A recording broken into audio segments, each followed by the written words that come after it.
there have been lots of conflicts between those who support interventionist policies and those who don't.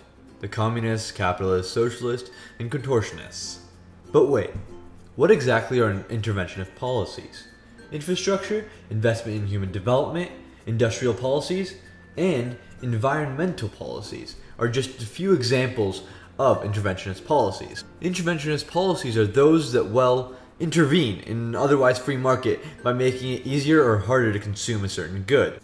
Governments may enact these to increase merit good, invest in human capital, protect infant industries, protect the environment, and otherwise influence the market as they see fit.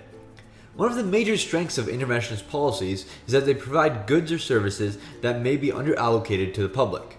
Interventionist policies are responsible for things like subsidized agriculture, government contracts, public restrooms, and of course, our favorite thing, infrastructure. In a free market, no firm would give up scarce resources to build things like roads or bridges for the rest of us to use. As a result, the government intervenes and pays for those things themselves so that we can function better as a whole society.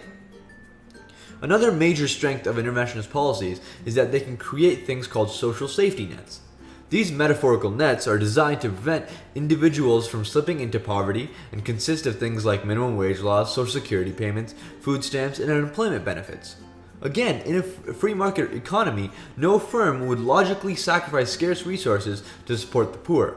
So the government intervenes to provide goods and resources.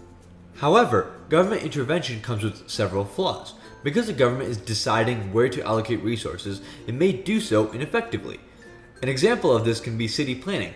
Because the government decided where to build public transit, designated retail spaces, places cleared for housing, the actual construction of the city may not reflect what is demanded or supplied. This can be seen in a large amount of traffic downtown or anywhere in Portland for that matter.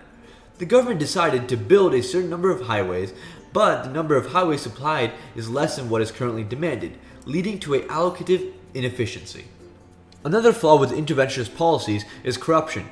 Because the government makes oftentimes a single decision where to allocate a large amount of resources rather than the hundreds or thousands of individual decisions made by a market, it is easy to influence the government.